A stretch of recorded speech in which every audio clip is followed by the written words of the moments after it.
Welcome to Entrance Physics Part 164.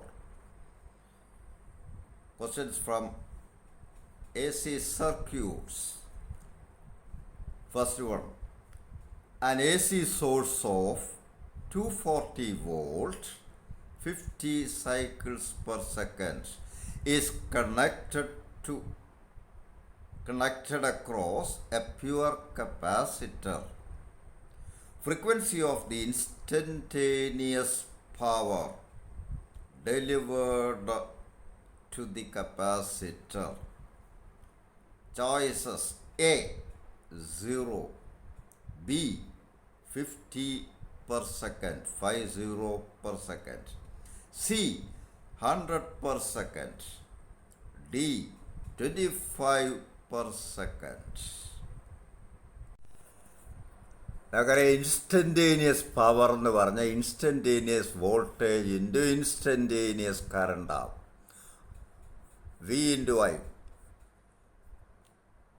അപ്പോൾ that is V എന്ന് പറഞ്ഞാൽ V0 sine omega t into current. Capacitor ആകുമ്പം current 90 degree lead ചെയ്യും വോൾട്ടേജിനേക്കാൾ. അപ്പോൾ കറണ്ടിൻ്റെ ഇക്വേഷൻ എഴുതുമ്പോൾ I0 sine omega t plus 90. Or this is V0 I0 sin omega t into sin omega t plus 90 എന്ന് പറഞ്ഞാൽ കോസ് ഒമേഗ ടി. അപ്പോൾ എൻട്രൻസിന് ഞാൻ ഈ സ്റ്റെപ്പ് എഴുതി കാണിക്കുന്നതേ ഉള്ളൂ. എൻട്രൻസിന് സ്റ്റെപ്പൊന്നും വേണ്ട.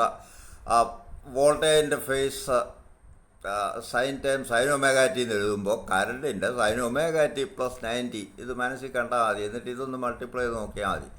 Sign omega T cos omega T എന്ന് പറഞ്ഞാൽ സൈൻ 2 ഒമേഗ ബൈ 2 ആണ്. അപ്പോൾ ഇവിടെ വോൾട്ടേജിൻ്റെ ഫ്രീക്വൻസിയും കറണ്ടിൻ്റെ ഫ്രീക്വൻസിയും ആംഗുലാർ ഫ്രീക്വൻസി ഒമേഗയാണ്. പക്ഷേ power instantaneous power frequency time എന്ന് പറഞ്ഞാൽ 2 ഒമേഗ വരും. 50 സൈക്കിൾസ് എന്ന് പറഞ്ഞാൽ 2 ഒമേഗ 2π ഇൻറ്റു 50ആണ്. അത് നമ്മൾ നോക്കണ്ട. ഒമേഗ വോൾട്ടേജിൻ്റെ ഫേസ് ഫ്രീക്വൻസി ഒമേഗ എന്ന് വരുമ്പോൾ ഇവിടെ 2 ഒമേഗ വരുന്നുണ്ട് പവറിൻ്റെ. അപ്പോൾ ഫ്രീക്വൻസി ഡബിൾ ആകുന്നർത്ഥം. So here the choice is C.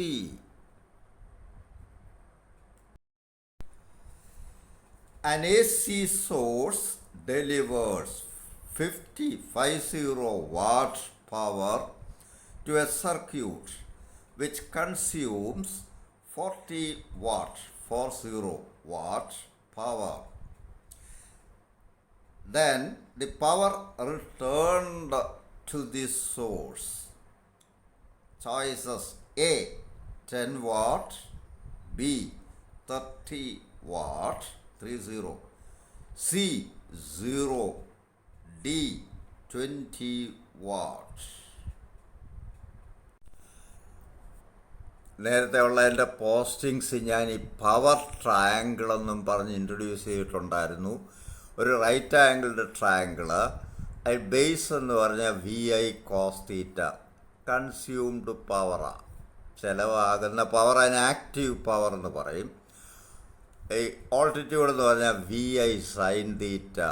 ഇതാണ് ഐഡിൽ പവർ. ഈ പവർ ചിലവാകുന്നതല്ല, തിരിച്ച് സോഴ്സിലേക്ക് തന്നെ പോകുന്ന പവറാണ്.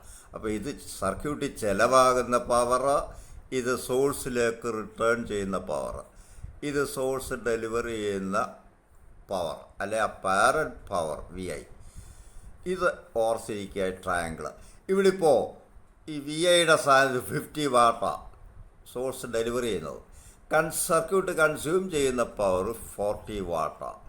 എങ്കിൽ സോഴ്സിലേക്ക് റിട്ടേൺ ചെയ്യുന്ന power square root of 50 square minus 40 square, that is 30 what.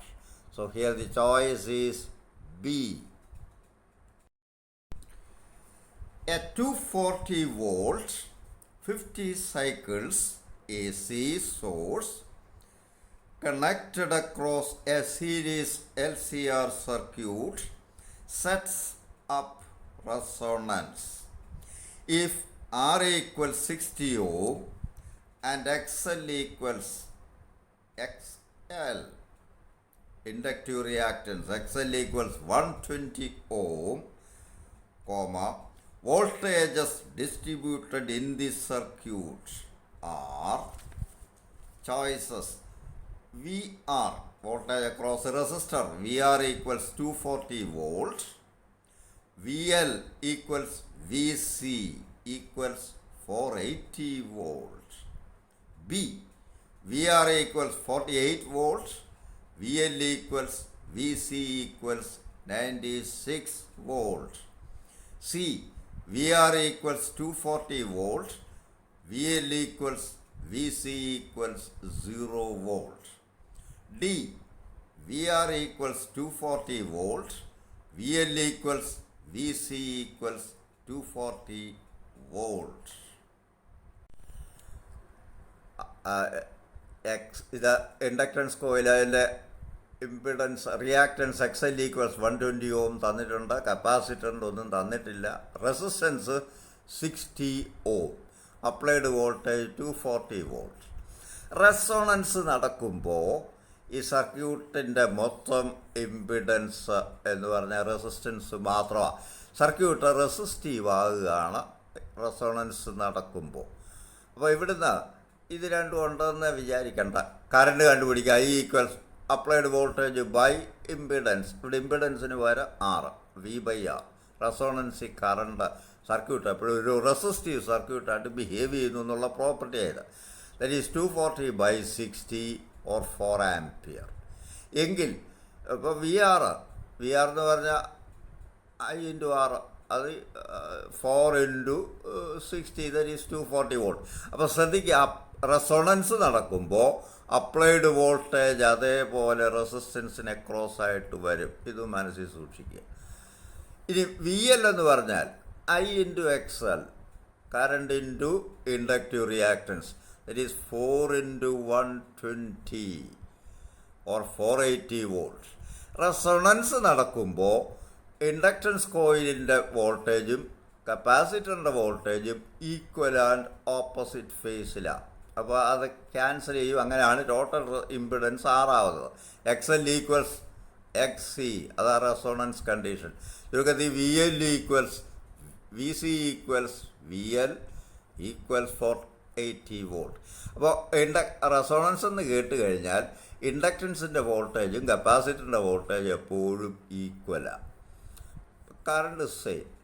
എന്നിട്ട് ഇത് പ്ലസ് ആണ്, ഇത് മൈനസാണ്. XL - XC ആ റിസൾട്ടൻ്റ്. അതങ്ങ് 0 ആകും. എന്നിട്ട് മൊത്തം ഇമ്പിഡൻസ് R തുല്യമാവും.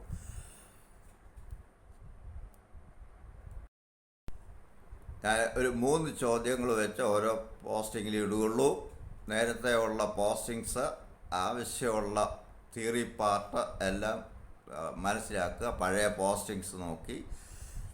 Thank you.